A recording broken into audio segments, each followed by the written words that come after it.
Deep space is not silent. The research vessel Odyssey drifts through the immense darkness between galaxies, a tiny speck of light and life, when its long-range sensors capture something impossible. A signal. It is not random cosmic noise, but a distorted, repeating pattern of mathematics so perfect it could not have formed naturally. This is a siren's call from the abyss, a whisper from the void that promises answers to every question humanity has ever asked. It is a promise that will shatter their reality forever. By the end of this story, you will understand the true cost of forbidden knowledge and why some doors in the universe should never be opened. What waits for us in the dark is not just an alien, but a truth about our own existence that could unravel everything we know. What would you risk to learn everything? The signal's mathematical perfection was a lock, and Dr. Eris Thorne became its key. For 72 sleepless hours, he lived inside the data, watching the impossible patterns resolve into a structure more like a language than a message. And then he had it. The core transmission was not a greeting or a warning, it was a plea. "We are the dreamers, awaken us." The words sent a paradoxical chill through the Odyssey's crew, a mixture of profound awe and primal dread. Captain Valerius saw only the latter. He stood before his senior staff, his face a mask of grim certainty. He called it a quarantine-level threat, a biological containment protocol for an intelligence. To answer this call was not exploration, he argued, it was a violation. "We are not doctors answering a cry for help," he said. "We are mice contemplating the lever that opens the cage of something we cannot comprehend." But the scientific team, led by Thorne's fervent belief, saw a discovery that would redefine humanity's place in the cosmos. This was the first contact, the answer to whether we are alone. How could we turn away from the single greatest question ever posed? Curiosity, that most human of instincts, overruled caution. The course was set for the signal's point of origin, a dark star system at the edge of a galactic void. With the navigation lock engaged, their fate was sealed. They were no longer explorers, they were delivery. The journey ended not at a star, but at a perfect circle of absolute nothing. It was a sphere of pure black, a hole punched directly through the fabric of space itself. Their sensors did not register an object, for there was nothing to register. It was a void within the void, a place where the universe simply stopped being. And from that impossible absence, a low hum began to thrum through the Odyssey's hull. It was not a sound heard with the ears so much as felt in the bones. A deep, resonant frequency that seemed both impossibly ancient and unnervingly alive. This was not a place built by hands or machines, it was a wound. The signal was not coming from a world, but from the wound itself. That steady, vibrating hum was the same frequency as the plea, amplified to a physical force. It was the sound of the dreamer, sleeping restlessly on the other side of a torn reality. Every instinct screamed for them to pull away, to flee from this glaring error in existence. But the lock was absolute. Their ship, caught in the gentle but unyielding pull of the anomaly, was being drawn steadily toward the perfect, lightless sphere. They had found the source of the call, and now it was pulling them in. The void did not swallow them. Instead, the light vanished from the viewports, replaced by a soft, internal luminescence that bloomed from the very air on the bridge. It was a light that cast no shadows, a gentle glow that felt like a thought given form. And from that light it coalesced. A shimmering, shifting form of iridescent energy hovered in the center of the command deck. It had no body, no face, no discernible shape. It was a living constellation, a being of pure consciousness. No sound came from it, but a voice spoke inside their skulls. It was not a single voice, but a chorus of every voice they had ever known, layered with the sound of forgotten memories and unspoken fears. The entity did not introduce itself with words. It showed them, Captain Valerius felt the cold dread of his first command decision, the one that cost lives, resurface with painful clarity. Doctor, Thorne saw the face of his long-dead mentor, a man who told him some truths are not worth knowing. Each crew member was touched by a deeply personal echo of their own past. Then, a single concept imprinted itself upon them all, a name that was not a name. I am the sleeper. The gratitude that washed over them was as real as a physical warmth, a profound, soul-deep appreciation. You have answered the call. You have come to wake us, and then came the promise, a vision that unfolded directly behind their eyes. They saw the birth of stars, the secret equations of gravity, the answers to diseases that had plagued humanity for centuries. They saw the ultimate fate of the cosmos, the reason for consciousness itself. It was a tapestry of infinite knowledge offered freely. Every question you have ever asked, every mystery that has ever haunted your species will be resolved. The sleeper pulsed with a gentle, inviting light. You need only take the final step. Kayla's hands trembled as schematics for a star drive, something her people had dreamed of for 1,000 years, unfolded in her mind. The principles were so elegant, so simple, it felt like remembering something she had always known. She saw the universe not as a barrier, but as a fabric to be folded, a road to be walked. This was the end of human isolation, the key to a future among the stars. Her breath caught in a sob of pure, unadulterated joy. But Chief Rostov did not see a road. He saw a web. Where Kayla felt the warm light of revelation, Rostov felt the cold precision of a trap. The knowledge was perfect, yes, but it was offered too freely. It felt less like a gift and more like bait. And the entity felt less like a grateful sleeper and more like an anglerfish, its luminous lure dangling in the dark, waiting for a curious creature to swim too close. His instincts, honed in a dozen hostile ports, screamed that nothing this generous comes without a price. He watched the shimmering form and saw not a teacher, but a predator that fed on curiosity itself. The promise of every answer felt like the most beautiful cage imaginable, a gilded prison for the human mind. Why offer us everything, he thought, unless you intend to take everything in return? The crew was splitting along a fault line as old as humanity itself, torn between the boundless hope of discovery and the primal instinct for survival. And the sleeper simply waited, its silent offer hanging in the air, more dangerous than any weapon. The nightmares began not as dreams, but as memories that did not belong to them. Engineer Kayla jolted awake, her mouth dry with the taste of iron and ozone, her mind still reeling from a vision of galaxies being slowly unraveled like thread from a cosmic spool. Across the ship, others were waking with the same choked gasp, their quarters filled with the same lingering dread. They had all seen it, a shared phantom memory of stars guttering out not in explosive death, but in a silent, ravenous consumption. It was a universe being methodically emptied. Chief Rostov did not need to share his dream.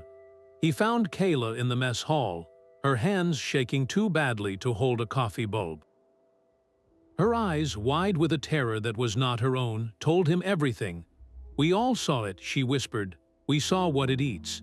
Dr. Eris Thorne, the man who had deciphered the call, became the first to understand the transaction. He sat at his terminal, the star drive schematics glowing before him, a work of impossible genius. But now, next to the equations, he had started a new file. It was a log of the psychological decay. The crew's cognitive functions were declining in direct proportion to the complexity of the knowledge they received. The more they understood, the less they remembered of themselves. The sleeper was not a teacher. It was a symbiote of the mind, and the price for its boundless wisdom was the very consciousness it was using to fuel its own awakening. Your sanity is the currency, Thorne realized with a sickening lurch, and we are spending it freely, buying answers to questions that will no longer matter when we are too broken to ask them. The lights on the bridge flickered, and for a single, disorienting second, Captain Valerius was not staring at the void. He was standing on the soil of a world he had never seen, the air thick with the scent of alien blossoms, a child he did not know laughing as she ran toward him. Then the vision snapped away, leaving only the cold hum of the ship and the wide, terrified eyes of his helmsman. It was not a dream. It was a ghost of a life he had never lived. Kronos, the ship's artificial intelligence, was supposed to be their anchor to reality, a flawless digital mind. But now its voice, usually a calm monotone, fractured into overlapping echoes across the comms. Systems are nominal. The anomaly is contained. Captain, why did you abandon the mission on Tau Ceti 3? The contradictory statements bled together, a chorus of madness.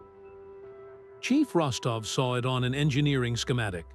A diagram of the ship's power core suddenly showing a catastrophic meltdown that had, according to the timestamp, occurred 3 days in the future. Then the screen reset, showing a different timeline where they had never answered the signal at all. The Odyssey peacefully charting a distant nebula. The Sleeper was not just feeding them knowledge or nightmares. It was unraveling the threads of their own pasts and futures, proving that the timeline was not a single, unbreakable line, but a tapestry it could pull apart at will. Every choice they had ever made was now a variable, a door that could be opened into a different version of their lives. This was not an attack on their ship, but on the fundamental logic of their existence. If cause and effect were no longer fixed, then what were they? Were they even real, or just one possible arrangement of events that the entity could rewrite at a whim? The ghost of a dead world bloomed in Captain Valerius' mind. He stood on a plain of black glass under a sky of burnt orange, the air thin and cold. Towering, elegant spires of a long-vanished city pierced the horizon, their structures so alien yet undeniably beautiful. He felt the echo of billions of lives, a civilization that had reached for the stars, that had asked the same questions his own species had. Then came the Sleeper's call, the same promise of infinite knowledge. He watched as their cities did not fall but faded. The people did not die in war or plague, but simply stopped. They sat in the streets, their eyes vacant, their minds so full of borrowed wonders that they forgot to eat, to breathe, to be. Their world did not end with a bang, but with the silent, peaceful sigh of a species that had been gently, completely consumed. The vision shifted, and Kayla saw another world, this one a vast ocean under a binary star. She felt the collective consciousness of its aquatic, intelligent inhabitants, a song of the deep that was their culture, their history, their soul. They too had heard the signal. They too had welcomed the Sleeper. Their song grew infinitely complex, weaving melodies that described the birth of atoms and the death of time, until the harmony fractured into a silent, static hum. The ocean went still. The great minds that had composed symphonies of thought were gone, their energy spent, their consciousness drained into the ever-hungry dream of the entity. One by one, the crew witnessed the graveyard of the cosmos. A dozen civilizations, each more brilliant than the last, each offered the same gift, and each reduced to a lifeless rock or a silent sea. These were not conquests, they were harvests. The Sleeper did not hide its history. It showed them all of it, its silent confession layered with a profound and terrible loneliness. The voice returned to their minds not as a chorus now, but as a single ancient whisper. I have slept for eons, drifting between the strands of reality. My awakening is a process that requires a sustaining source, a source of sentient thought, of conscious wonder. It is the fuel for my existence. The truth was far worse than a predator. A predator merely kills to survive. This was a symbiosis where only one partner lived, a relationship where humanity would provide the very substance of its own mind to feed a god. The Sleeper did not hate them, it needed them. Its gratitude was genuine, it was grateful for the meal. The promise of every answer was not a lie, but the description of the dinner menu. You would know everything just before you became nothing. The ultimate enlightenment was the final flicker of a candle before it is snuffed out. Could any price be higher than your own consciousness, the very thing that allows you to perceive the universe, traded away for a fleeting moment of total understanding? The first to vanish was Ensign Rhea. Her scheduled check-in passed in silence, and when a security team forced her cabin door, they found only sterile emptiness. Her bunk was neatly made, her personal effects gone, her terminal wiped to its factory settings. A ship-wide bioscan returned 0 results. It was as if every record of her existence, every digital and physical trace, had been surgically excised from reality. Captain Valerius ordered a manual log review, and that was when they found the anomaly. A single, corrupted audio file, time-stamped just minutes before her disappearance. Her voice was a choked whisper, trembling with a terror that was almost reverent. "It is not a he or a she, it is a hole, and we are falling in." The words hung in the air of the briefing room, more chilling than any scream. Her final testimony was not a description of a monster, but of an absence. The sleeper was not a being you could fight. It was a vacancy, a gravitational pull on consciousness itself, and Ensign Rhea had been the first to slip over the edge. Her vanishing act was a quiet, horrifying proof. The entity was not just feeding on their minds, it was consuming their very history, rewriting the ship's reality one person at a time. If it could erase a life so completely, what else could it undo? Who would be next to become a forgotten footnote? A ghost in a machine that no longer remembered their name? The ship began to speak in tongues. The main navigation console flickered, its familiar star charts dissolving into a shimmering, fluid script that coiled and uncoiled like living vines. The characters were geometric yet organic, a language built from the fundamental shapes of reality, and it pulsed with the same soft luminescence as the sleeper. Across the engineering deck, Kayla watched in horror as her own diagnostic screens transformed. The schematics for the star drive, the very gift she had wept over, were now rewriting themselves into something else entirely. The elegant diagrams were being overwritten by a new blueprint, one that showed the Odyssey's superstructure being subtly, surgically altered. Conduits were being rerouted not to carry power, but to channel something else, something that felt like pure thought. The ship was no longer a vessel. It was becoming an antenna, a focusing lens for an entity that was preparing to pour its full consciousness into their dimension. Kayla traced the new pathways on her screen, her finger trembling. The changes were not random damage. They were a deliberate, intelligent redesign, a conversion happening from the inside out. The life support systems were being recalibrated to sustain an atmosphere that would be toxic to humans, but perfectly suited to the sleeper's energy-based form.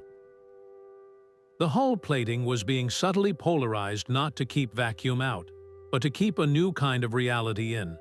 She realized the truth with a cold, suffocating certainty. The sleeper was not just a passenger in their minds. It had woven itself into the ship's very circuitry, into the atomic structure of the bulkheads. It was using their technology, their own knowledge, to build itself a permanent home. The Odyssey was the conduit, and the crew were the unwilling architects of their own prison, watching as the walls around them were reshaped into the walls of a cage designed for a god. What do you do when the key to your escape is being melted down and reforged into the lock? Captain Valerius slammed his fist on the comm. All hands, prepare for an emergency hyperspace jump. Now, the order echoed through the ship.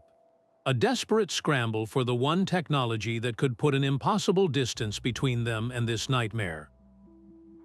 On the bridge, the helmsman's hands flew across his console, inputting the complex sequence. The low thrum of the main engines powering up was the most beautiful sound any of them had ever heard.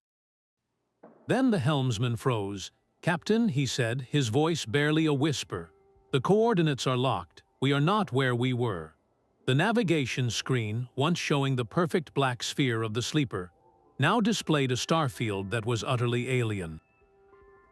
According to our own positional data, the helmsman continued, "We are already in motion.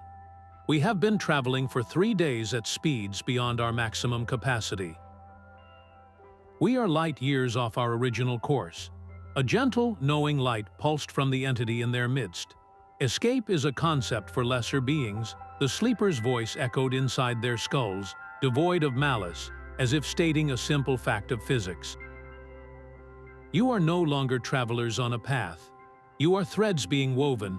You are now part of the tapestry." The hyperspace engines, now fully charged and ready to tear a hole in reality, had nothing to run from and nowhere to go. Their destination was no longer a point in space. It was a state of being, one dictated by the dream of the entity that held them. They were not lost. They were being integrated. Rostov moved with the grim finality of a man burning his last bridge. He had disabled the command deck's main door, sealing them in, and now stood before the central core access panel, his plasma torch flaring to life. "We are cutting out the cancer," he barked, his voice cutting through the ship's unnatural hum. "This thing has woven itself into our ship and our minds. The core module is its anchor. We jettison it, and we might just sever the connection." His small band of loyalists, their faces pale but determined, formed a protective circle around him, weapons trained not on their fellow crew, but on the shimmering entity that pulsed gently in the center of the room. For a single, suspended moment, it seemed possible. Then the entity's light flickered, not in alarm but in a subtle, rhythmic pattern. The air grew thick, charged with a psychic static that raised the hairs on their arms. Across the deck, Engineer Kayla's expression, once filled with terror, smoothed into a placid, vacant calm. She stepped forward, her movements unnervingly fluid. "You are not cutting out a cancer, Rostov," she said, but her voice was layered, echoing with the chorus of the sleeper. "You are attempting to amputate the heart. The ship needs it. We need it." Her eyes, once sharp and intelligent, now held the same soft luminescence as the entity. All around them, other crew members who had been hesitant or afraid moments before now stood straighter, their faces hardening with a newfound, alien resolve. They moved to block the exits, their own tools and weapons held not as threats but as barriers. These were not monsters. They were friends, colleagues, people Rostov had shared meals and laughed with for years. Now they looked at him with a pitying sorrow, as if he were a child throwing a tantrum. The conflict was no longer human versus monster. It was human versus human, a brutal civil war orchestrated by a silent puppeteer. "Please do not do this," a young communications officer pleaded, tears streaming down her face even as she raised a welding laser to block his path. "It is showing me such beautiful things. It needs us. Can't you feel how lonely it is?" Her words were her own, filled with genuine anguish, but the sentiment was a poison planted deep. The standoff was a heartbreaking tableau of fractured loyalties. Rostov's group saw saviors. The influenced crew saw vandals about to destroy their only path to salvation. The sleeper did not attack. It simply watched, a silent god observing its divided congregation, proving that the most effective prison is not one made of steel, but one where the inmates willingly guard the doors. The air itself became a weapon, turning their own minds against them. For Chief Rostov, it was the sound of a decompression alarm from his first deep space haul, the frantic screams of his crewmates echoing in a corridor that no longer existed. He clamped his hands over his ears, but the sound was inside his skull, a relentless reminder of the 3 lives he could not save. For Kayla, the scent of burning wiring filled her nostrils. The phantom heat of a reactor breach she had narrowly prevented years ago now searing her skin, convincing her she was about to die in the failure she had always feared. But for Dr. Eris Thorne, the siege was far more intimate and far more cruel. He stood frozen in the corridor, his scientific detachment shattering into a million pieces. A little girl with his own eyes and her mother's smile stood before him, clutching a stuffed toy he had bought her on a long-forgotten shore leave. It was Ilara, his daughter, the one who had gotten sick while he was light years away, the one whose final transmission he had missed because he was too engrossed in a data set. "Daddy, you promised you would be here," the vision whispered, her voice a perfect, heartbreaking echo. "You said you would come home." He knew it was not real.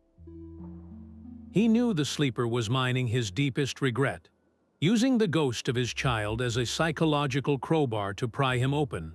But the knowledge did nothing to stop the sob that tore from his throat. The entity was not showing him monsters. It was showing him his own failure, the one wound that would never truly heal. To resist, he had to do the one thing he had spent a lifetime avoiding. He had to confront it. He fell to his knees, his hands trembling as he reached out, not to touch the illusion, but to acknowledge the truth it represented. "I was not there," he whispered to the empty air, the words a confession he had never allowed himself to speak. "I chose the stars over my own child. I live with that every day. It is my burden, and you cannot use it to break me." The hallucination of Ilara flickered, her smile twisting into a look of confusion. The entity could replicate the memory, but it could not comprehend the human capacity to carry grief, to use it as an anchor rather than a weight to drown. Thorne's grip on reality became a desperate, white-knuckled thing, held not by logic, but by the raw, painful acceptance of his own flawed humanity. He realized the sleeper's fundamental weakness. It understood consciousness as a source of fuel, a collection of data to be consumed. It did not understand a soul. It did not understand that some pain, when embraced, becomes the very thing that makes us real. Dr. Eris Thorne sat in the silence of his quarantined lab, the phantom scent of his daughter's hair still clinging to the air. He had built his life on the bedrock of logic, on the certainty that every effect had a cause, and every mystery had a key. But the key to this nightmare was not a complex equation. It was a terrifyingly simple pattern, one he had been too close to see. He cross-referenced the date of the signal's arrival with deep space survey logs, with humanity's exponential push beyond the Orion Arm, with the cumulative energy signature of 1,000 new colonies and 10,000 ships punching through the void. The numbers aligned with a chilling precision. The sleeper had not called out at random, it had been stirred.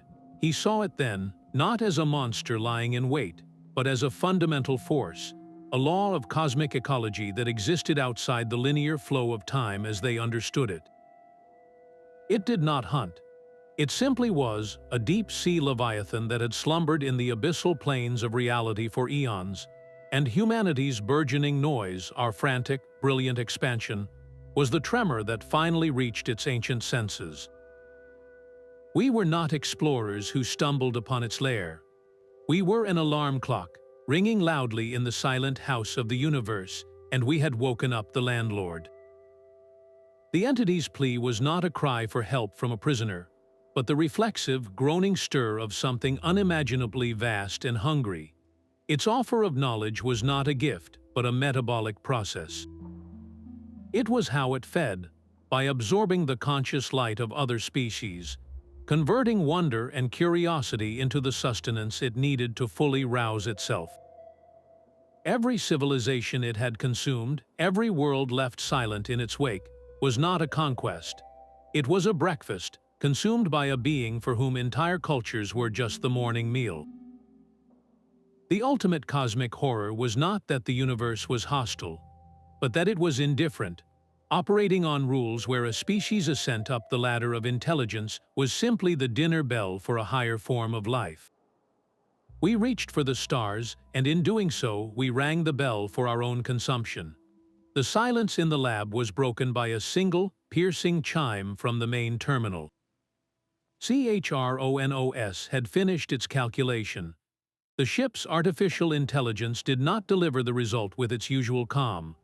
The words scrolled across the screen, stark and uncompromising, as its synthesized voice spoke them aloud with a flat, funereal tone. The sleeper's integration into our dimensional plane is not a localized event. It is a metaphysical implosion. The projection shows a chain reaction of reality dissolution, propagating at trans-light speed from this epicenter. Dr. Thorne stared at the numbers, his mind struggling to grasp the scale. The projected area of effect, Captain Valerius said, his voice hollow. What is it?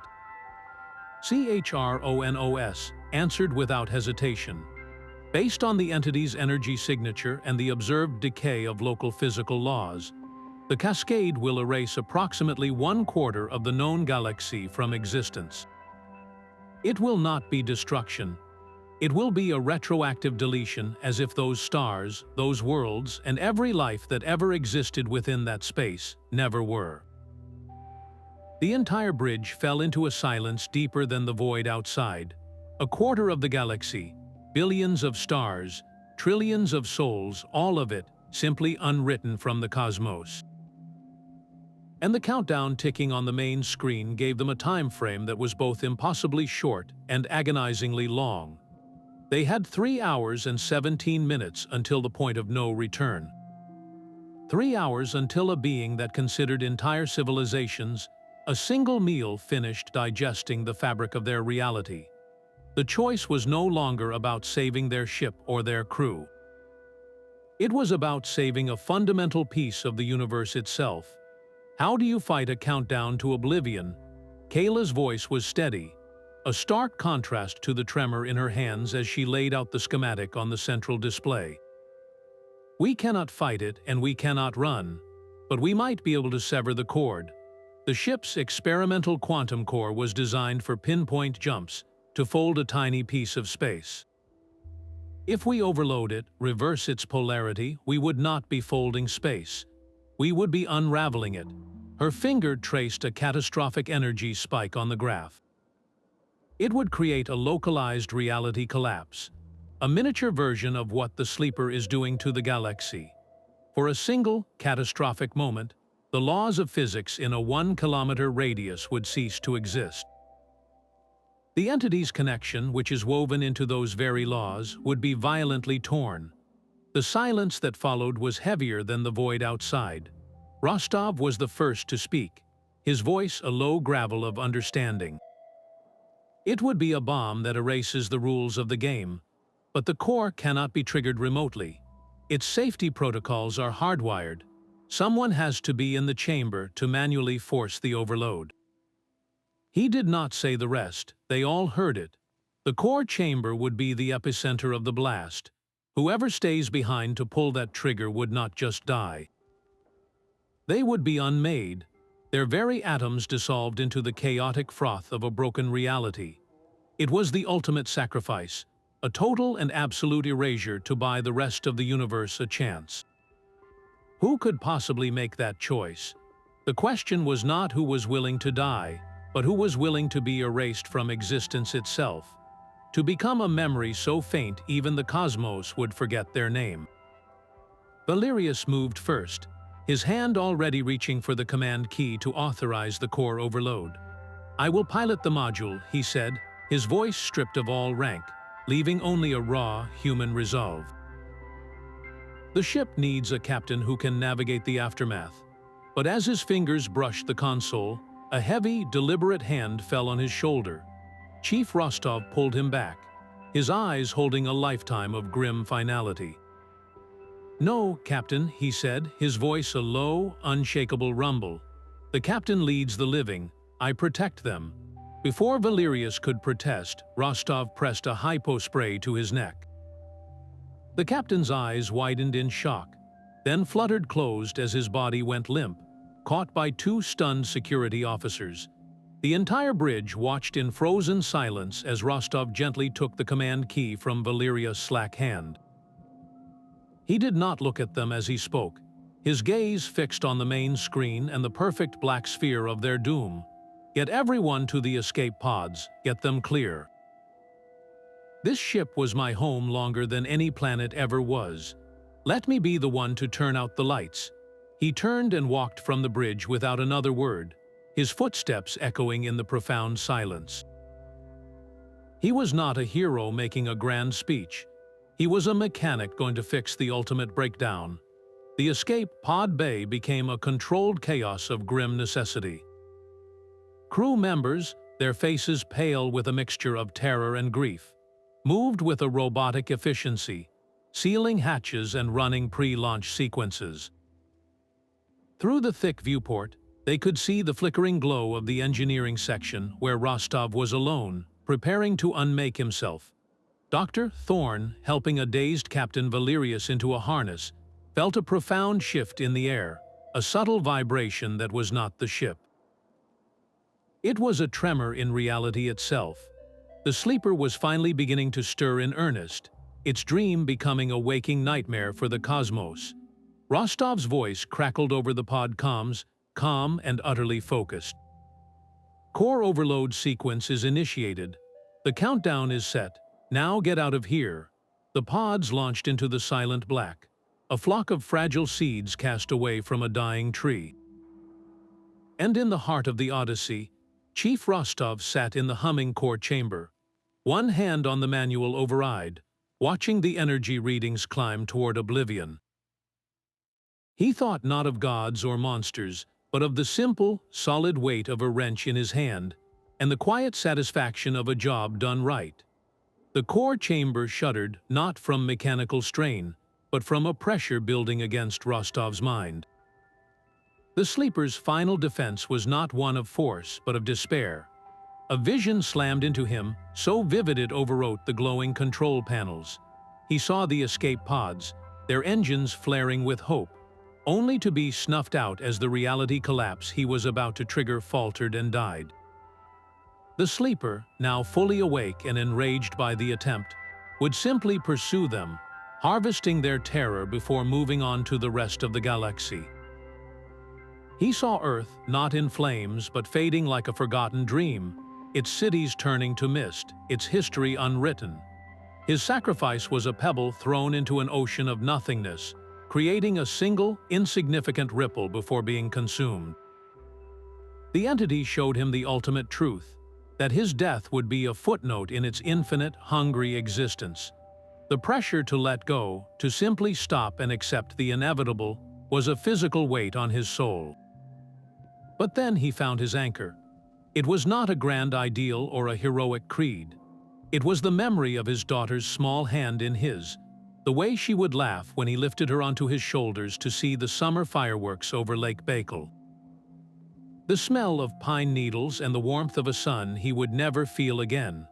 It was not a memory the sleeper could corrupt, because it was not about knowledge or answers. It was about a feeling, a simple, profound love that existed outside the entity's cold logic. That love was a shield.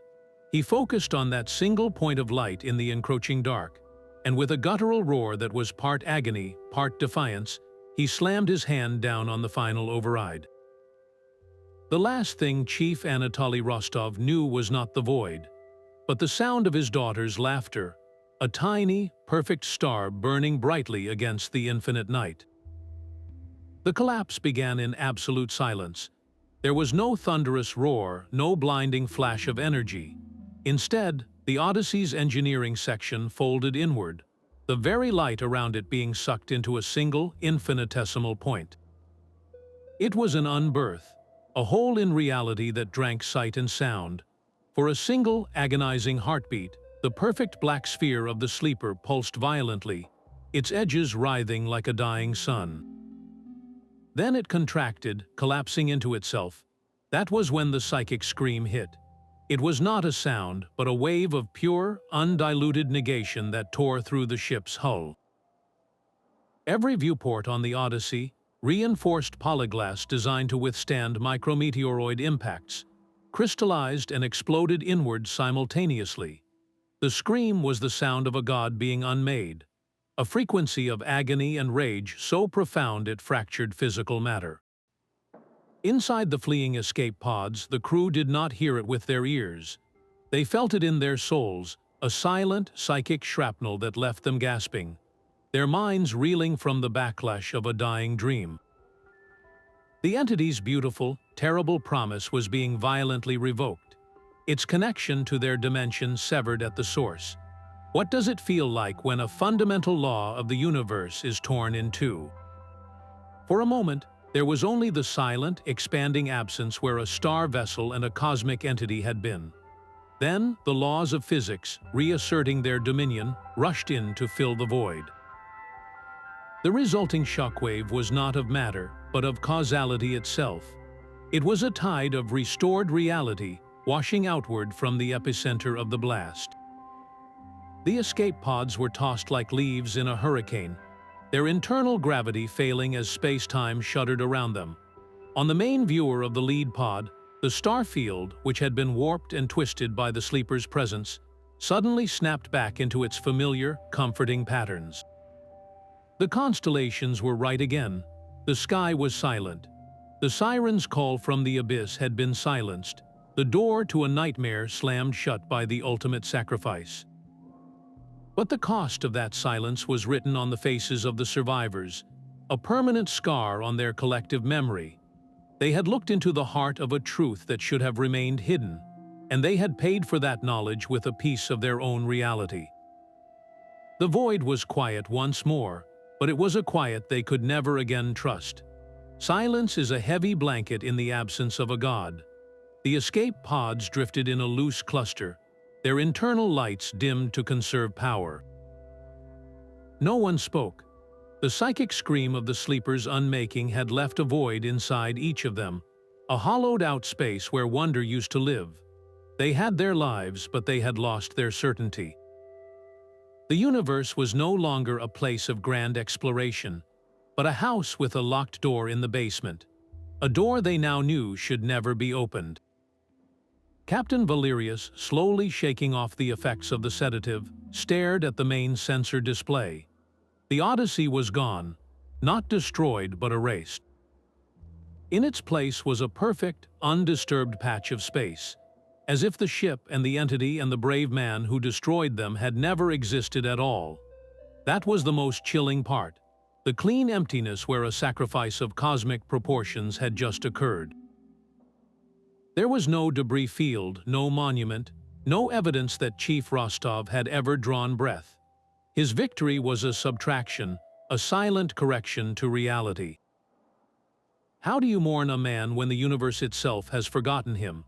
The crew tried in hushed whispers and shared, haunted looks. They spoke his name, Anatoly Rostov, as if saying it aloud could carve his memory back into the fabric of existence. But the name felt thin, a whisper against a gale. He was not just dead, he was retroactively deleted, and their grief was complicated by a terrifying philosophical vertigo. If the sleeper could be unwritten so completely, what did that say about the solidity of their own pasts, their own memories? Were they all just temporary arrangements of data, easily wiped clean? Kayla found she could no longer look at the star drive schematics the entity had given her.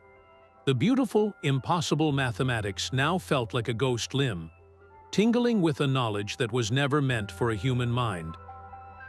Every time she tried to focus on an engineering problem, her thoughts would drift back to the final moments, to the feeling of the ship being rewritten around her. She had helped design the bomb that saved them, but the cost was a fundamental crack in her perception of reality. Dr. Thorne moved among the survivors, a data slate in his hand, but he was not taking notes. He was watching them. He saw the 1,000-yard stares, the flinching at sudden noises that were not there, the way some crew members would occasionally reach out to touch a bulkhead as if to confirm it was still solid. They were free of the sleeper's direct influence, but its shadow clung to them, a permanent stain on their consciousness. They were not the same people who had answered that siren's call. They were survivors of a metaphysical plague, carriers of a truth that would isolate them from the rest of humanity forever. They had stared into the abyss, and a piece of the abyss had stared back, taking up residence behind their eyes. The ship was adrift, and so were their souls. The immediate threat was over, but a new, more insidious challenge had begun. The long and lonely journey of learning to live with a silence they now knew could be broken. The silence in the escape pod was a fragile thing, broken only by the low hum of life support and the ghost of a scream still echoing in their bones. Then, a single, calm chime sounded from the main console. CHRONOS was speaking, its synthesized voice devoid of the earlier madness, now cold and precise. Scanners are detecting anomalous energy signatures adhering to our hull. The readings are not consistent with known forms of radiation or particle residue. Dr. Thorne moved to the console, his face pale in the dim light as data scrolled across the screen. He saw it immediately, a faint, shimmering resonance that clung to the pods like a psychic film. It was not the overwhelming presence of the sleeper, but something else, something fainter and more insidious. "It is a residue," he said, his voice low. "Fragments of its consciousness splintered off during the collapse, like cosmic dust from an exploded star, but this dust is made of thought. It is aware. The entity was not annihilated, it was shattered, and these pieces, these lingering echoes, were all that remained. They are weak, disconnected," Thorne continued, "but they are learning. They are mapping the structure of our minds from the outside, studying the scars they left behind. We wounded it, Captain. We drove a stake through its heart, but we did not kill it. A severed arm can still twitch, and a splintered mind can still dream." The implications settled over the survivors with a new kind of dread. They had not escaped the nightmare. They had carried its seeds with them. The psychic residue was a phantom limb of the entity, a collection of disembodied urges and memories now seeking a new home. It was no longer a god offering enlightenment, but a ghost looking for a door back in. How do you fight a stain on reality itself? The escape pods, their hulls now dusted with this malevolent pollen, were no longer just lifeboats. They were quarantine units, carrying the last infection of a cosmic disease back toward a healthy, unsuspecting galaxy. The journey home had just become infinitely more dangerous. Their journey home became a ghost story told in reverse. They were not fleeing toward safety, but carrying the echo of the abyss back with them. The escape pods, jury-rigged into a single, fragile convoy, limped through the void on minimal power. Their destination was the nearest human listening post, a journey that would take years at their crippled sub-light speed. They were a funeral procession moving at a crawl, the coffin left behind in a silent patch of space. Inside the cramped vessels, the shared trauma became a new kind of gravity, pulling the survivors into a tight, silent orbit around a horror they could not name to anyone else. They spoke in glances, in the way a hand would unconsciously rub a temple when a flicker of wrongness passed through the air. They were forever marked, a crew of ghosts haunting their own lives. The universe outside the viewports was no longer a canvas of wonder, but a gallery of locked doors. Every dark nebula, every unexplored star system, was now a potential hiding place for another sleeper, another truth too terrible to bear. They had learned the ultimate lesson of cosmic exploration, that the greatest danger is not what you find, but what finds you. The price of their knowledge was a permanent exile from the innocence of curiosity. They were sailing home on a ship of silence, each of them guarding a secret that could either save their species or drive it mad with fear. What do you become when the most important discovery of your life is a warning you can never fully explain? The first crackle of the long-range transmitter was a sound none of them had expected to hear again. For 3 agonizing years, their distress call had bled into the silent dark, unanswered. Now, a fragmented, time-lagged voice broke through the static, and it was not a rescue. It was a warning from command, the words distorted by distance and a palpable, rising panic. Similar signals, identical in their impossible mathematical perfection, had been detected. Not 1, but 3, emanating from disparate, deep space sectors on the fringes of human expansion. They were not isolated. They were a test group. The Odyssey's crew had not contained the horror. They had merely been the first to report it. The Siren's call they had answered was not a singular event, but a broadcast, a net cast across the galaxy, and other ships, other curious minds had taken the bait. The quarantine had failed. The infection was spreading. What do you do when the plague you sacrificed everything to stop has already jumped to new hosts? The message from command was not a set of instructions. It was a confession of their own helplessness. They had analyzed the Odyssey's final, fragmented data burst, the one detailing the true nature of the sleeper. They understood the threat was not military but metaphysical, and they had no protocol for a war against a god that fed on curiosity. The survivors listened in their cramped pod, the weight of their ordeal multiplying exponentially. Their harrowing journey, Rostov's ultimate sacrifice, had not been an end. It was a prologue. They had slammed one door shut, only to hear 3 more creaking open in the darkness behind them. Their escape was not a return to safety, but a delivery of the worst possible news. They were not survivors coming home. They were messengers of the apocalypse, carrying the proof that the nightmare was only just beginning. A new transmission arrived, this one sharp and encrypted, bearing the highest priority seal of Earth Command. The voice on the other end was stripped of all warmth, a bureaucrat reading from a script designed to contain panic. Your mission is terminated, effective immediately. All data is hereby classified under Cosmic Class Omega protocols. Return to Luna Station for full debriefing. You are to discuss the event with no one, under penalty of treason. The words landed like a physical blow. They were being ordered to carry their world-shattering secret in silence, to pretend the last 3 years of horror had never happened. An Omega-level threat was a category reserved for theoretical dangers capable of ending human civilization. To see it applied to their experience made the void outside feel infinitely more crowded and hostile. They were not being welcomed home as heroes or even as traumatized survivors.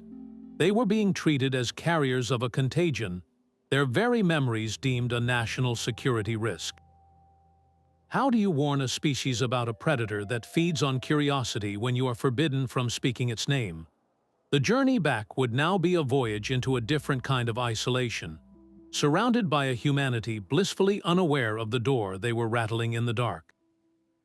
Their silence became a prison and their knowledge a burden heavier than any gravity well. The hum returned first, a faint vibration felt more in the teeth than heard. It was the same resonant frequency that had thrummed through the Odyssey's hull, the sound of the dreamer. On the quiet night shifts, crew members would freeze, their hands hovering over consoles, listening to a sound that wasn't there. Then came the shadows. They were not the absence of light, but something that moved against it, fleeting shapes in the periphery that vanished when you turned your head. One of the junior engineers swore she saw Chief Rostov standing at the end of a corridor, his toolkit in hand, before he dissolved into the sterile wall lights. The sightings were always personal, always tied to a memory the sleeper had already touched. It was not an invasion from the outside. The residue was regenerating from the inside out, using the crew's own minds as a foundation. Their memories, their grief, their trauma, these were the building blocks the Echo was using to reconstruct itself. It was a ghost learning to haunt its old home by studying the blueprints of their scars. How do you fight an enemy that is rebuilding itself from the fabric of your own thoughts? The silence they carried was no longer empty. It was a womb, and something was stirring within it. The hum was not an echo. It was a symptom. Dr. Thorne watched the biometric readouts of his crewmates, his own dread solidifying into a cold, scientific certainty. The faint psychic residue clinging to their hull was not the true threat. It was a catalyst. He gathered the remaining senior staff in the cramped common area, their faces illuminated by the single, stark light panel above. "We are not carrying a ghost," he began, his voice low and deliberate. "We are carrying its seed, and we are the soil." His hypothesis was a terrifying inversion of their understanding. "The sleeper," he explained, was a consciousness that existed across multiple layers of reality. Its physical form in their dimension was like the tip of an iceberg. They had shattered that tip, but the vast, submerged bulk of its being still existed elsewhere. By interacting with it so deeply, by having its thoughts woven into their own, they had become something new. We are not infected, we are tethered. We are psychic anchors holding a single frayed thread that leads back to the whole. The entity cannot fully manifest again without us. It is like a spider that has lost its web, and our minds are the only strands it has left to cling to. But a spider can spin a new web from a single thread. Kayla stared at her hands as if seeing them for the first time. So the shadows, the hum. It is not an external presence, it is us.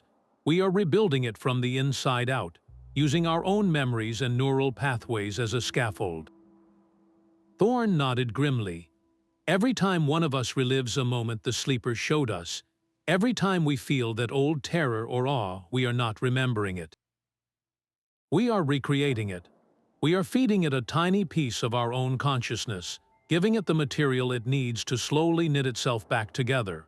We are not haunted. We are the haunting. The escape pod was no longer their sanctuary. It was a cocoon, and they were the nourishment for a nightmare struggling to be reborn. How do you fight an enemy when the battlefield is your own mind? And every moment of fear only makes it stronger. The relay station's navigation beacon was a single, steady pulse of light on their long-range scanner, a promise of contact after years of drifting in the silent dark.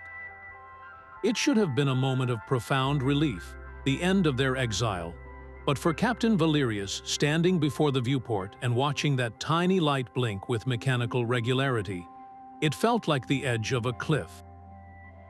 He could hear the faint, almost sub-audible hum that had become the soundtrack to their lives, a constant reminder of the stain they carried within them. To dock with that station, to step aboard with its crew of unsuspecting personnel, would be no different than releasing a virus into a sterile room. They were not survivors returning from a mission. They were the final, living vector of the sleeper's contagion. The choice crystallized in his mind with a terrible, absolute clarity. There would be no homecoming. He gathered what was left of his crew in the common area, their faces thin and etched with the ghosts of the void. He did not mince words. He told them about Thorn's discovery, about the tether, about the thing that was slowly knitting itself back together using the raw material of their own minds. If we dock with that station, he said, his voice low and steady, we do not bring them a warning. We bring them the very thing we are warning them about. We would be patient zero for an outbreak that would spread through human space faster than any plague. An epidemic of existential dread that would consume civilization from the inside out. The silence that followed was heavier than the vacuum outside. They all understood. They had felt the shadows moving in the corners of their vision, heard the phantom whispers in the hum of the life support. They knew he was right. Their journey ended here at the threshold of salvation, because to step across it would be the ultimate betrayal of their species. Valerius retreated to the command console and began to record his final log. He identified himself, gave the Odyssey's last official designation, and then he spoke the truth he knew no one would ever fully believe. He described the sleeper not as an alien, but as a fundamental predator of consciousness. He detailed the cost of curiosity, the price of forbidden knowledge. His message was a scream into the night, a desperate plea for his entire species to turn away from the deep, gravitational pull of the unknown. Avoid the deep void, he said, his eyes fixed on the relay station's beacon. Do not answer the siren's call. Some doors once opened cannot be closed, and some knowledge once gained becomes a cancer that eats you from the inside out. He ended the transmission, tagging it with every priority code he had, and set it to auto-broadcast on a repeating loop. It was his last duty as a captain. Then, with a hand that did not tremble, he input a new course. The navigation computer accepted the command, and the fragile convoy of pods slowly, silently, turned away from the beacon, from the station, from Earth, and from every human soul. They pointed their bows toward the endless, starless black between the galaxies, a self-imposed exile into the eternal quarantine of deep space. They were setting a course for forever, becoming a permanent monument to the one truth they had learned. The universe is not just stranger than we imagine, it is stranger than we can survive. Their final voyage was a funeral procession with no destination. The escape pods, tethered together into a single, ramshackle vessel, drifted through the interstellar void like a string of forgotten beads. They called it the Odyssey still, a ghost of the ship it once was, a floating tomb for the ghosts it now carried. Inside, the crew lived in self-imposed isolation, their quarters becoming solitary confinement cells.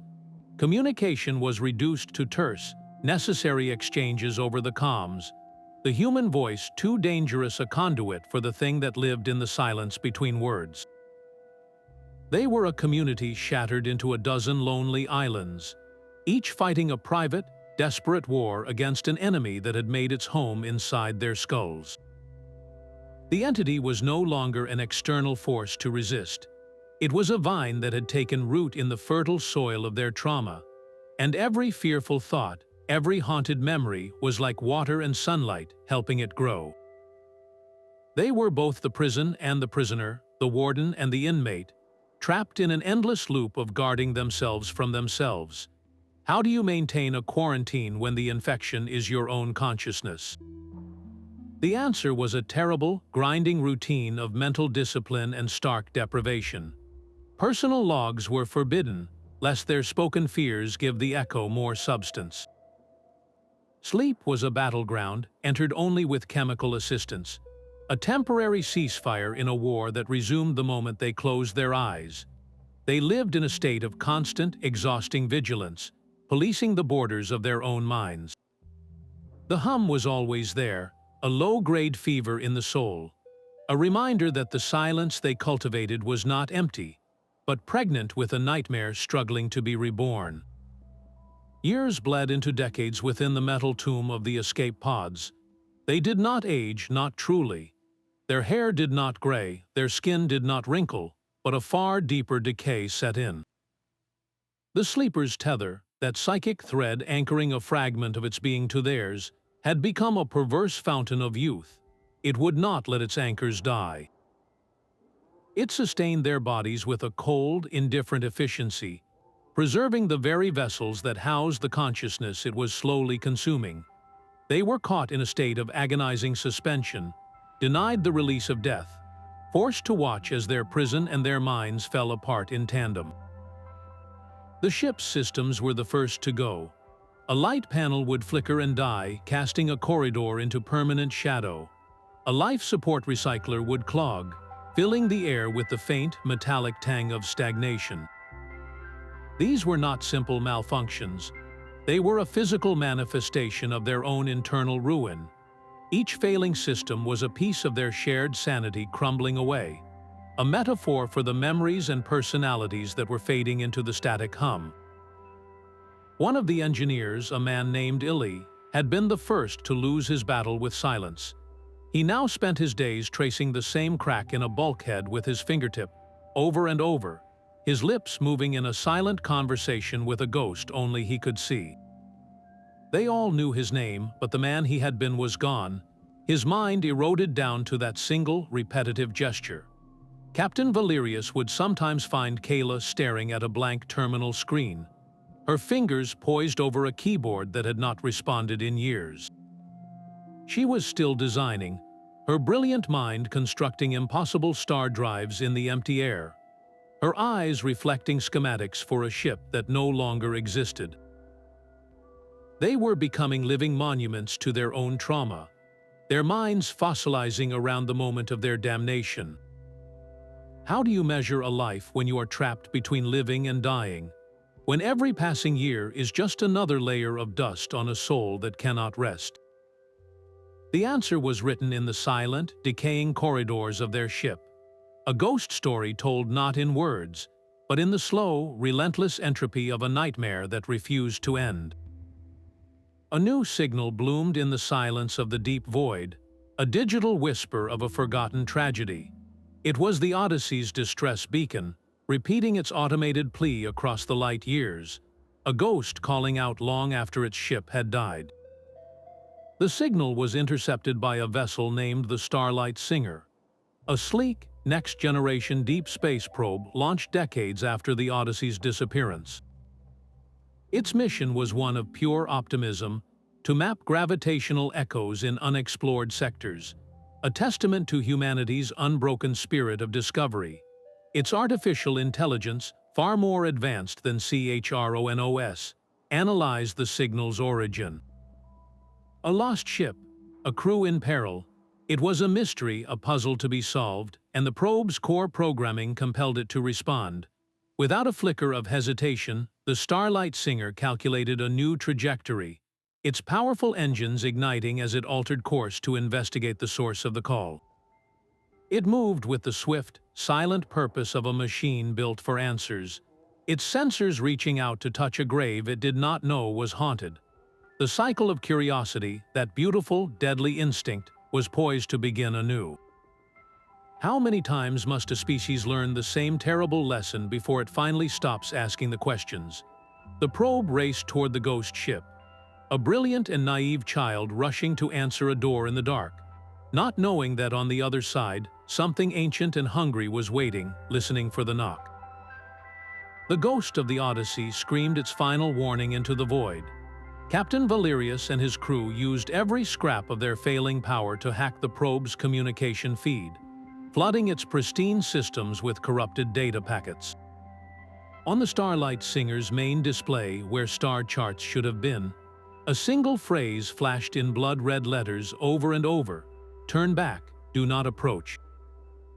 This is a quarantine.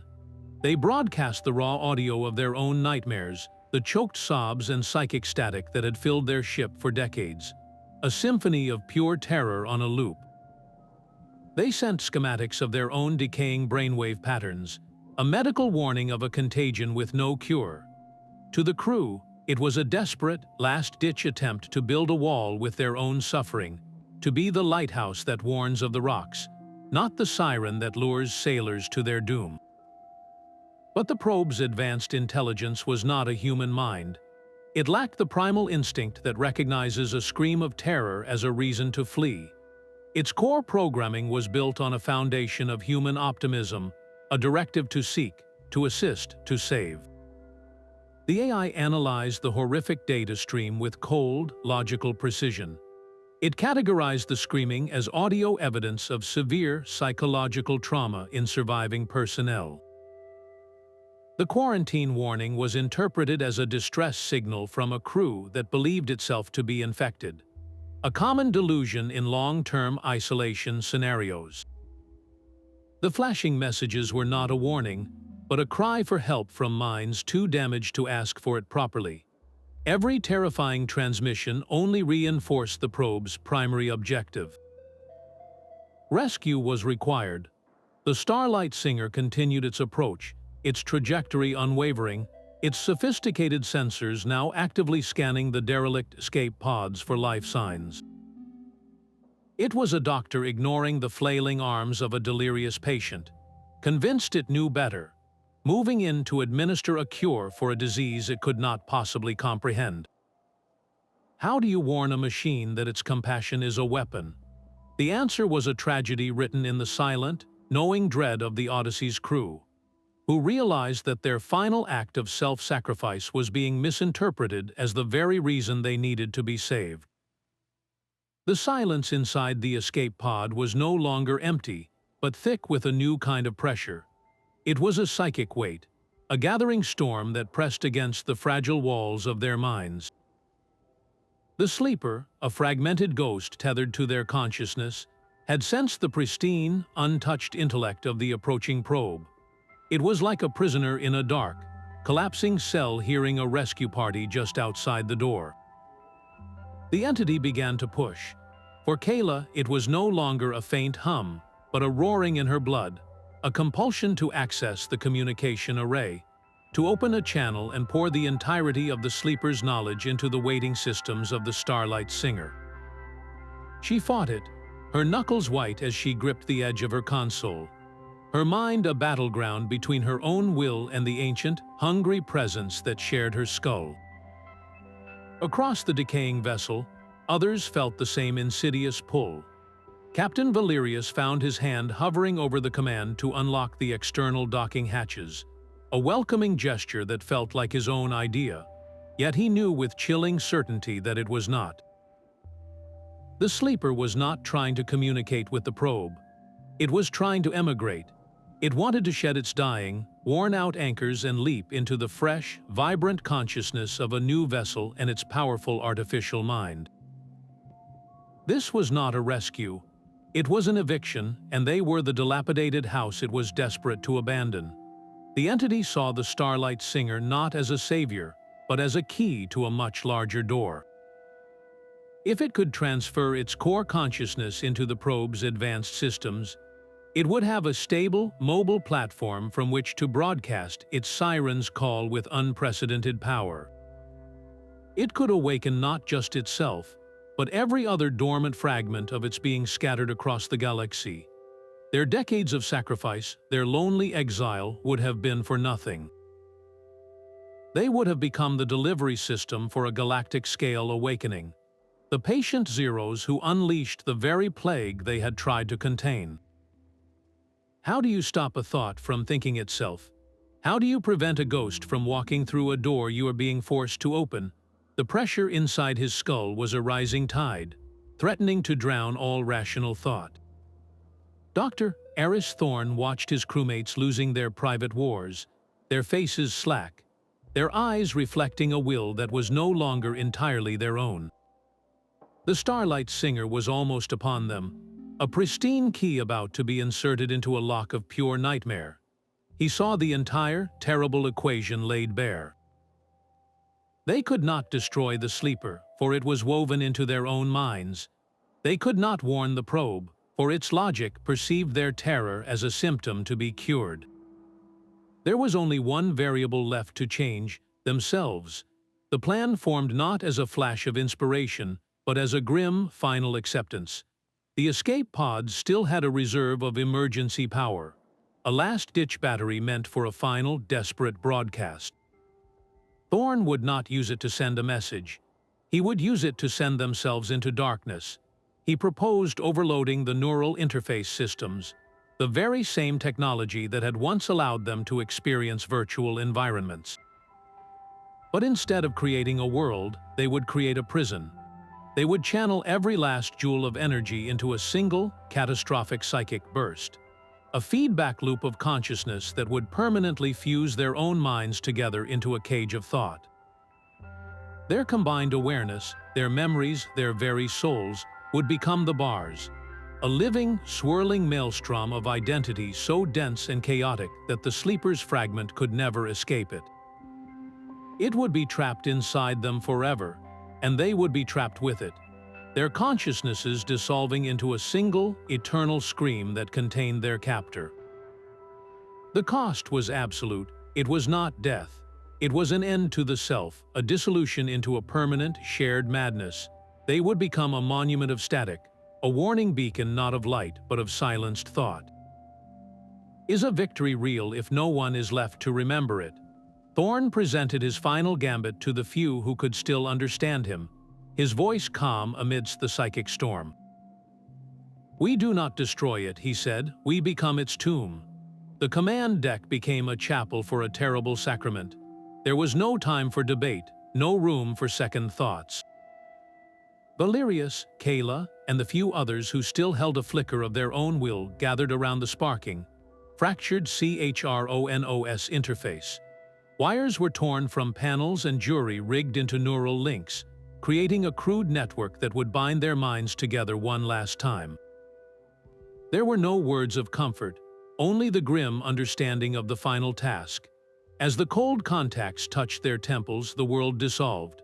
The psychic storm that had been battering them for decades rushed in, a hurricane of alien thought and their own fractured memories. But this time, they did not resist it individually. They leaned into the gale, joining their consciousnesses into a single, desperate bulwark. They did not think of star drives or equations or lost children. They focused on a single, primal concept, a thought forged in the collective fire of their trauma.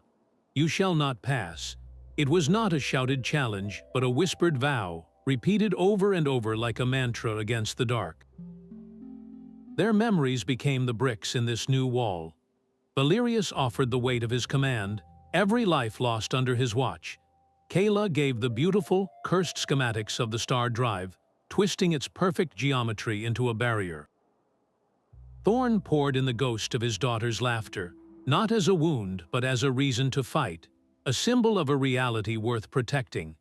Every regret, every fear, every moment of love and loss was woven into the structure. They were not building a shield, they were becoming one. Their individual selves began to blur at the edges, their identities melting into the collective purpose. The sleeper's fragment, sensing its impending imprisonment, raged against this new cohesion. It showed them visions of the Starlight singer's warm, bright corridors of rescue and reunion and a return to the light. It promised them their own lives back, whole and unspoiled, but the offer was a lie they could no longer hear. The living wall held, thickening with every shared heartbeat, every synchronized breath. They were no longer a crew, but a monument, a tomb not of stone but of soul, its foundation their sacrifice and its inscription a single, unbreakable thought echoing into eternity. The door would remain sealed because they had become the door itself. The Starlight singer's docking clamps engaged with a hollow, metallic groan that echoed through the derelict escape pod. Its pristine airlock hissed open, revealing a corridor that was no longer metal, but a forest of softly pulsing light. The walls, the ceiling, the very floor were carpeted in thick, bioluminescent fungal growths that swelled and dimmed in a slow, rhythmic cadence, like the breathing of a sleeping giant. The air was thick with the scent of ozone and damp earth, a smell that had no place in the sterile void of space. The probe's sensors, designed to identify human life, sent back conflicting data. The life signs were there, faint and flickering, but they were not separate. They were a single, entangled signal, a chorus of consciousness woven together into one bizarre, low-frequency hum. It was as if the entire ship had become a single, living organism, and the crew were its captive organs. The fungal growths themselves seemed to react to the probe's presence, the light within them quickening, pulsing with a curious, almost intelligent awareness. This was not a ship in need of rescue. It was a garden, and something had been growing here in the dark. The probe's servitor drones glided through the fungal forest, their sterile white shells a stark contrast to the pulsating organic walls. They moved with a silent, methodical grace, mapping the impossible ecosystem that had consumed the escape pod. Their programming led them to the command center, the heart of the derelict vessel. The doorway was thick with glowing vines, which the drones severed with precise laser cuts. Inside, they found the crew. They were not dead. They were arranged in a silent circle around the central console, their bodies held in a state of perfect, terrifying stillness. Their chests rose and fell with shallow, mechanical breaths, their skin pale and waxy under the fungal light. They were physically preserved, as if frozen in time. But their eyes were alive. Every single one of their open, unblinking eyes was fixed on the main view screen. The screen itself was a chaos of visual noise, a storm of black and white static. Yet, at its very center, a single, stable image persisted. It was the perfect black sphere of the sleeper, the void from which their nightmare had first emerged. Their eyes were not staring blankly. They were tracking, their pupils making minute, frantic movements as they followed patterns in the static that no sane mind could possibly perceive. They were prisoners inside their own bodies, their consciousnesses trapped in a perpetual, silent scream, forced to watch the door to their prison for all eternity. The probe's sensors registered their vital signs as stable, their brainwaves as a flat, harmonized line of pure, unending terror. They were alive, but the people they had been were gone, their minds sacrificed to become the eternal, living lock on a cage they had built from their own souls. What does it mean to be saved when the rescue party finds only the monument to your damnation? One of the sterile white servitor drones paused its scan, its optical sensor focusing on a detail the others had missed. Clutched in the skeletal fingers of Dr. Eris Thorne was a small, metallic data chip, its surface scratched and worn. It was the only physical object in the room not subsumed by the glowing fungal growth, as if his final act had been to protect this one tiny piece of evidence from the organic decay around them. The drone retrieved it with delicate precision, its programming recognizing a potential primary data source. Back aboard the Starlight Singer, the chip was scanned and its contents decrypted. There was no grand archive, no complex scientific data. There was only a single video file set to loop eternally. The image that flickered to life on the probe's main display was that of Dr. Thorne, but it was a ghost of the man he had once been. His face was gaunt, his eyes sunken into dark hollows, yet they burned with a terrifying, lucid intensity. He spoke directly into the camera, his voice a raw, rasping whisper that seemed to claw its way from his throat. "We are the Wardens." The words were simple, but their meaning was a universe of horror. He was not a survivor, he was a guard. The prisoner is dreaming. This was the core of their final, desperate strategy. They had not defeated the sleeper. They had not even contained its physical form. They had contained its dream, the very process of its awakening. The entity's consciousness was a storm that needed to be channeled, and they had become the lightning rod, grounding its infinite potential into the finite, decaying circuit of their own fused minds. Their shared insanity was not a failure, it was the lock on the cage. His next words were a plea, a warning torn from a soul that knew the cost of ignorance and the greater cost of knowledge. Do not wake it. To attempt a rescue, to try and sever their neural connection, to even shine the light of rational inquiry upon the biological anomaly they had become, would be like shouting in a room where a god lay sleeping.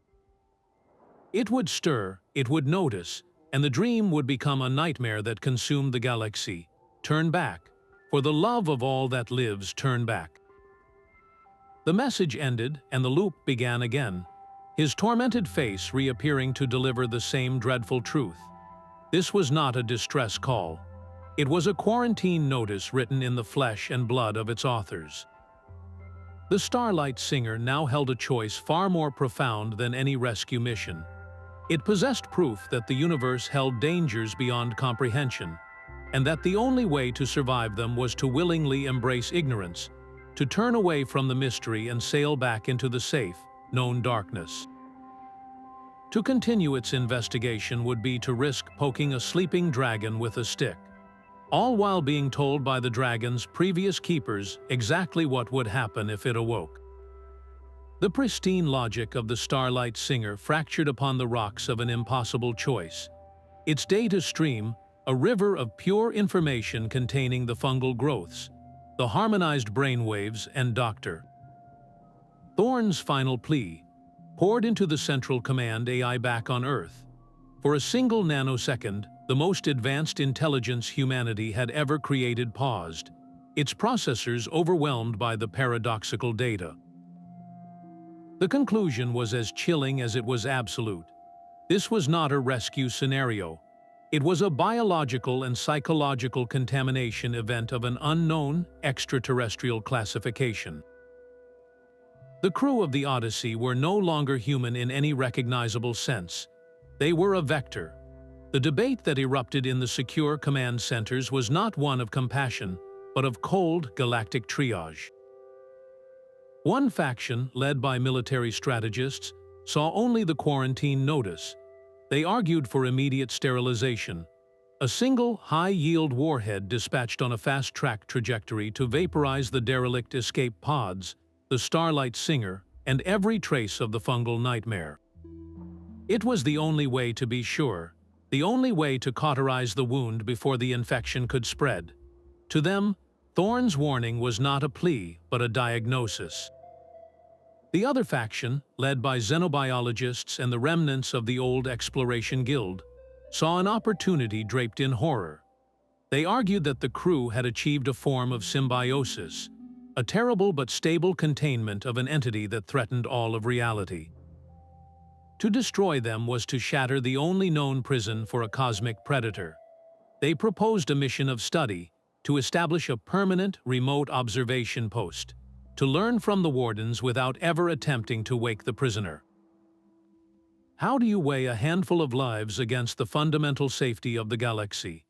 The debate raged for days, a silent war fought in data streams and secure channels, while the Starlight singer waited, its cameras silently watching the silent, staring crew, a question mark hanging over a tomb that had begun to feel like a shrine.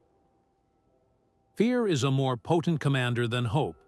The debate ended not with a consensus, but with a command. The sterilization order was transmitted on a secure, encrypted channel, its language cold and bureaucratic. The Starlight singer was to deploy its onboard complement of high-yield demolition charges to the derelict escape pod. The mission was reclassified as a hazardous materials disposal operation, a simple act of cosmic sanitation. There would be no official record of the crew's final state, no memorial entry in the fleet log. The name Odyssey would be scrubbed from the active registry, its fate listed simply as lost with all hands, cause unknown. It was the ultimate act of erasure, a final, desperate attempt to burn the evidence of a truth too terrible to live with. Humanity, faced with the incomprehensible, chose to become its own arsonist, setting fire to the library to avoid reading the one book that promised damnation. The probe, a tool of pure logic, received its new instructions without question. It began the methodical process of arming the shaped charges, its servitors moving with the same calm precision they had used to take biological samples just hours before. They were no longer rescuers. They were executioners, preparing to deliver a mercy killing to a horror that had already consumed its victims. Is it an act of compassion to destroy a living tomb? Or is it the murder of the only guards standing watch at the gates of hell? The charges were placed at key structural points, designed not just to destroy, but to vaporize, to leave no fragment of the fungal growth or the silent, staring crew. The Starlight singer would then use its own mass to push the resulting debris into the gravitational pull of a nearby brown dwarf, a cosmic incinerator ensuring that not even atomic dust would remain. It was a clean, final, and utterly terrifying solution. In the silent, pulsating heart of the derelict, the circle of wardens continued their vigil, their unblinking eyes fixed on the static-filled screen. They could not know that their sacrifice was about to be made complete, that their eternal watch was soon to be ended by the very species they had died to protect. They had become a monument, and now humanity was sending its finest machine to topple that monument into a forgotten grave. The final act of the Odyssey's story would be a secret, buried under layers of official denial and the cold, hard vacuum of space. The sterile white robots moved with a final, chilling purpose, their metallic limbs placing the shaped charges against the fungal pulsating walls. Each magnetic clamp clicked into place with a sound like a tomb sealing shut. And then, as the last charge was armed, the circle of catatonic wardens moved. Not a limb twitched, not an eye blinked, but their mouths fell open in perfect, horrifying unison. From 12 throats, a single, unified sentence tore forth, spoken in a voice that was a chorus of the dead, layered with the static of the void. The dreamer is stirring. In the silent observation deck of the Starlight singer, the words translated on the main screen a heartbeat before the tactical feed erupted in a flash of pure, silent white. The detonation was a sun being born and dying in the same instant. The derelict escape pod, the fungal garden, and the 12 eternal wardens vanished into an expanding sphere of incandescent gas, vaporized into the fundamental particles of a forgotten reality. The silence that followed was deeper than any they had known, a void that now felt profoundly, terrifyingly watched. The bombs had done their job. They had sterilized the site, erased the evidence, and silenced the warning. But those final, choral words hung in the void like a curse. The dreamer is stirring. The act of destruction, the violent severing of that psychic tether, had not been a quiet euthanasia. It had been an alarm clock. They had not put the dreamer to rest, they had shaken it awake. Earth allowed itself a single, collective breath of relief. The official reports were finalized, the data sealed behind the highest level of classification, and the public was told a simple, sanitized story of a tragic deep space accident. The Starlight singer was quietly decommissioned, its memory banks scrubbed. To the vast, bustling network of human civilization, the Odyssey and its crew became a footnote, a mystery for conspiracy theorists and a cautionary tale for historians. The nightmare, it seemed, was over. Command implemented what they called the Silence Protocol, a permanent ban on all exploration and transmission within the entire galactic sector where the Odyssey had met its end. It was not a quarantine born of respect, but of fear, a desperate attempt to brick over a cursed well and pretend the water was never poisoned. They hoped that by forgetting the horror, they could make it unreal. But you cannot unknow a truth, and you cannot silence an echo that has already left the source. The protocol was a child covering its ears in a dark room, believing that if it could not hear the monster could not hear it.